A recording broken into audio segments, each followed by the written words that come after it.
you stop and observe your mind right now, what do you actually hear? For most of us, I think it's just this constant noisy machine, always running. Yeah, analyzing the past, worrying about the future, planning the next thing. Rehearsing conversations even. It's always in motion. Exactly. So today we're doing a deep dive into something pretty radical, really. An idea from J. Krishnamurti. Which is? Can we actually observe the world and ourselves without that constant grinding movement, without the interpretation, the thought? It's a really compelling idea, isn't it? Yeah. But the path there is tricky. It's full of these like intellectual traps. Okay. Well, as soon as you even ask the question or think, okay, I need to be aware, you hit this central paradox. Our sources really dig into this. Ah, the paradox. Yeah, the very act of deciding to observe or shifting your attention deliberately. That's technically a movement of thought, too. Right. It feels like a catch-22, like the mind is designed to defeat its own escape attempts. Kinda, yeah. Okay, that's the perfect place to start then. If the intention itself is still thought, how do we ever, break that cycle? How do we find what Krishnamurti called choiceless awareness? Well, I think we first have to get really clear on the difference between direct perception and thought. Okay. Thought is, sequential. It uses symbols, language. It's built on memory, conditioning. It labels everything constantly. Right. The interpreter. Exactly. Yeah. But choiceless awareness, or what some call direct attention, that's different. It's pure awareness. It's perception before or without that filtering machinery really kicking in. Okay. So our mission for this deep dive then is to sort of map out how the mind can learn to sustain this state, this non-attached awareness. Yeah, moving beyond that reflexive thought and eventually, hopefully, discovering what's called action without effort. Wu Wei from the Daoists. That's the one, Wu Wei. Okay, let's start with just the immediate experience of the mind. Yeah. When we talk about taming thought, it sounds like we're aiming for this, force blank state. Right, like you have to wrestle it into submission. Yeah, but the sources seem to emphasize something much more subtle, right? Definitely. It's more nuanced. Thought might still be there, kind of humming in the background maybe. Okay. But your conscious attention just doesn't latch onto it. It doesn't cling. It's more about a sustained non-attachment to the act of choosing what to think about. Makes sense. And this principle, it doesn't just apply to thoughts like ideas or plans. No, absolutely not. Crucially, it applies across the whole field of consciousness. Yeah. So our emotional life, too. Emotions as well. Yeah, emotions aren't really separate. They're just different textures, different kinds of energy, maybe, within that field of awareness. And the same rule applies. Which is? Observation without identification. You're observing the phenomena. So you feel the physical stuff, right? The tightening in your chest, maybe tension in your jaw. The bodily sensation. Exactly. But you resist that immediate jump to labeling, I'm angry, or I am anxious, or I am a failure. Why is that label so important? Because the moment you identify with it, the moment you say, I am this, you basically pour fuel on the fire. Yeah. You reinforce the emotion, and you reinforce the sense of the self that's experiencing it and suffering from it.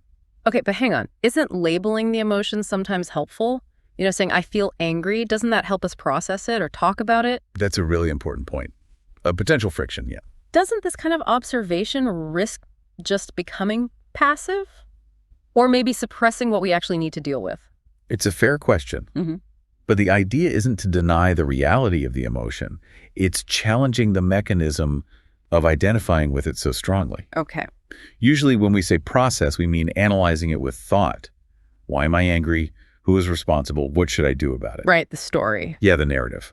Awareness kind of bypasses that analytical step. You process it by feeling the raw sensation directly without getting lost in the story around it. And the sources suggest that when you observe intense feelings this way, the actual suffering tied to the emotion starts to lessen, simply because it's not being constantly fed by those reactive thoughts of me and my problem. So if the mind stops feeding the thoughts, stops reacting emotionally in that identified way, the system starts to, what? Self-regulate. That's a good way to put it. It begins to self-regulate. And what's the immediate result of that? The byproduct of that kind of steady observation without forcing it? Clarity and calmness. They just arise naturally. Naturally, not as a goal. Exactly. They aren't goals you impose like, I must be calm now. You don't manufacture peace. The calmness just emerges when the clinging and the internal conflict reduce. The mind sort of relaxes into its own natural balance. The sources linked this to some deep spiritual ideas too, didn't they? Mentioning the peace that transcends understanding. Yes, that phrase captures it beautifully. If understanding is the domain of analysis, of thought, Then this peace must be something else entirely. it has to be. Mm-hmm. If understanding relies on reasoning, logic, sequential thought, then this piece necessarily goes beyond it. It's an immediate, non-conceptual kind of stillness. So when the mind isn't burdened by constantly thinking, comparing, judging, The stillness isn't something you achieve by figuring things out. It's just the natural state when that compulsive activity quiets down. It's the result of non-attachment. okay, this is fascinating. If awareness quiets the emotional noise, what about our sense of time? This leads us right into that really head-spinning insight from Krishnamurti. Time is thought. Yeah, that one takes a moment to unpack. He wasn't talking about clock time, right? Chronological time. No, not 9 a.m. versus 10 a.m. He meant psychological time. Okay, what's that? It's that exhausting mental movement, constantly shifting between the past and the future in our minds. Okay. The past is, where we live in memory, conditioning, regret. The future is all projection, fear, anticipation, anxiety. And thought is the engine driving that. Thought is the bridge. Yeah. It constantly carries the sense of me, the self, back and forth between remembered pasts and imagined futures. And that movement is the source of so much psychological conflict. Like regret. Perfect example. Regret isn't just acknowledging a past mistake. Regret is the mind using past information through thought to generate conflict and suffering right now in the present. So when awareness rests, when it's really rooted just in this moment, what happens to that whole structure, that psychological time? It starts to dissolve. It loses its power. Memories might still be there as information, but you see them as just fleeting images, maybe. You don't cling to them or replay them as your identity. And the future stuff, fears, plans. Same thing. You recognize them as purely mental projections. They aren't current reality. So the mind becomes much more grounded solely in the present. And that's where this feeling of timelessness comes in. Exactly. A quality of timelessness emerges, which is really just freedom from the burden of the known, the past, and the fear of the projected future. Okay, but now we hit the really practical challenge. Action. Daily life runs on plans, memory, strategy. If we're in this timeless, thought-free state, how do we act? Intelligently. Right. Won't we just freeze, stand there like statues? Yeah, exactly. Paralyzed without mental direction. This is probably the most crucial distinction we need to make. It's vital. We have to separate practical thought from psychological thought. Okay, what's the difference? Practical thought is functional, using memory to drive a car, learn a language, follow a recipe, solve an engineering problem. It's necessary. Okay. It remains perfectly functional. So that doesn't disappear. Not at all. What quiets down is the psychological thought, the inner commentary, the comparison, the conflict, the desire, the anxiety, the fear. That's what subsides. Okay, so action then flows from... It flows more immediately from direct perception, without that heavy filter of projection, conditioning, fear, and desire constantly interfering. Can you give an analogy? What does that look like, action without that filter? Well, think of an expert musician improvising jazz, or an elite athlete who's just completely in the zone. Right. Are they consciously calculating the next note or the trajectory of the ball based on past failures? Probably not. They're responding instantly, fluidly, to the entire situation as it unfolds, perceived as a whole. Or the classic example. Yeah, the common one. Yeah. You see a child suddenly step into the road in front of a car. You act instantly. You don't pause to run a complex risk assessment or recall philosophical arguments about the value of life. There's no time for thought. Exactly. The intelligence of the moment dictates the immediate, precise response. The sources point out something interesting there. The closer action is to the immediate moment, the less time there is for that planning, filtering thought to get involved. Spot on. Urgent moments reveal this natural state very clearly. Why is that? Because thought thrives on the gap, doesn't it? The delay between something happening and our response. It uses that space to recall, project, analyze, weigh options. But when action springs directly from perception... That mental machinery just doesn't have the space or time to operate in the same way. Which brings us nicely, I think, into section 3 and this idea of Wu Wei. Yes, the Daoist concept. Action without force, or effortless action. How does that fit with choiceless awareness? It's like the perfect expression of it, really. Wu Wei is moving in harmony with reality as it is, rather than trying to impose your will onto it.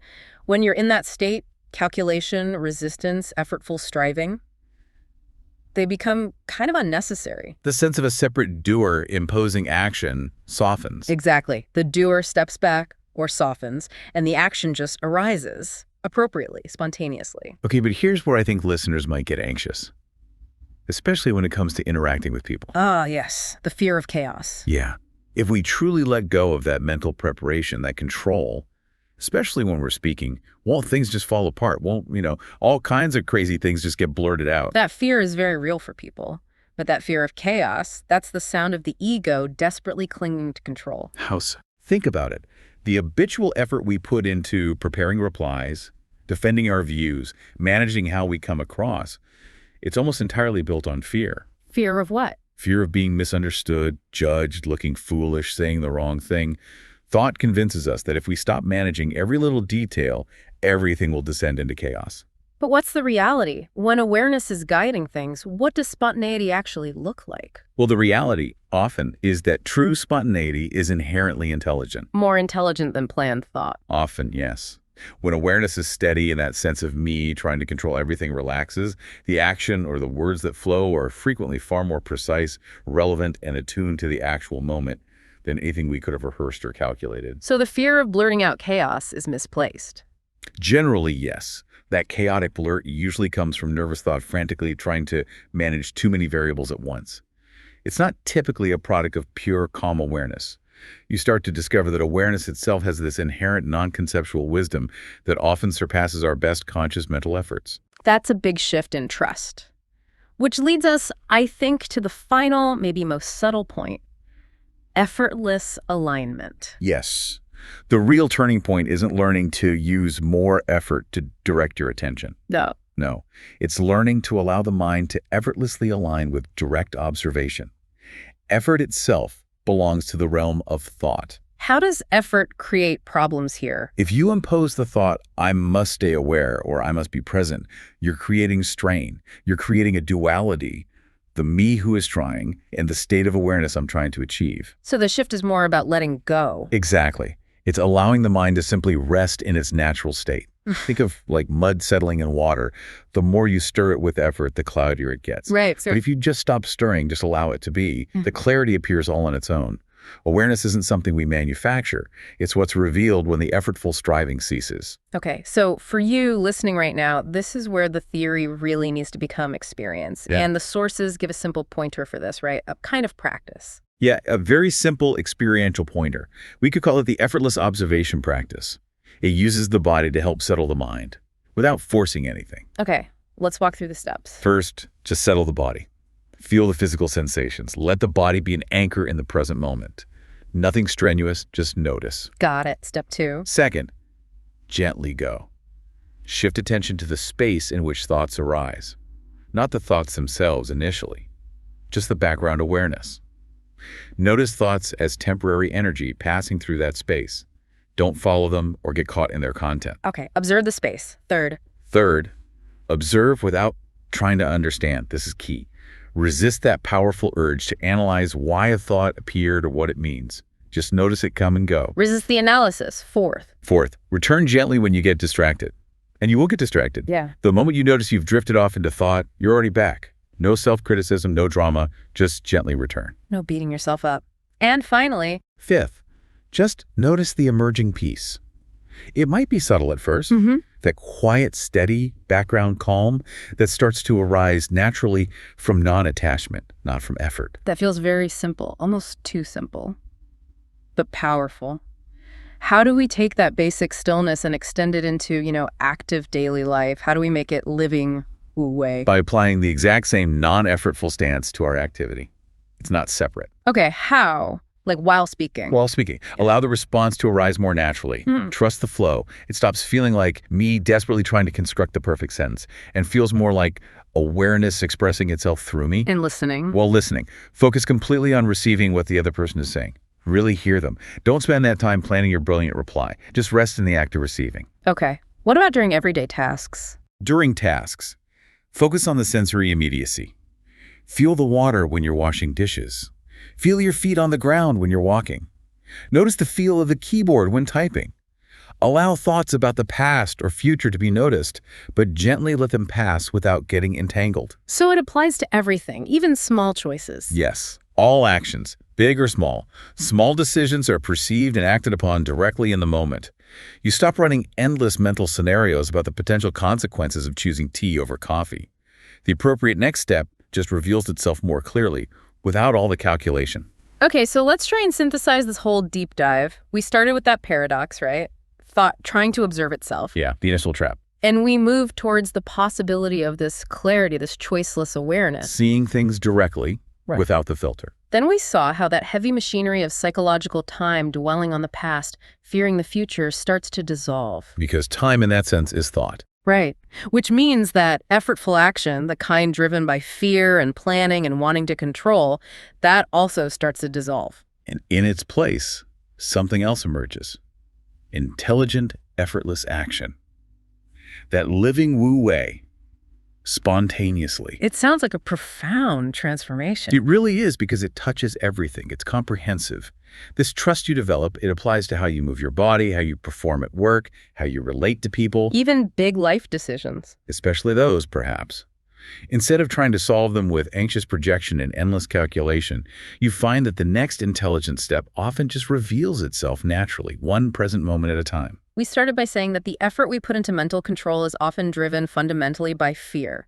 Fear of not being good enough, fear of messing up, fear of chaos. That's usually the root, yes. So here's maybe a final provocative thought for you, the listener, to explore. What might happen if, just for today, you deliberately decided to trust awareness in one small, low-stakes situation?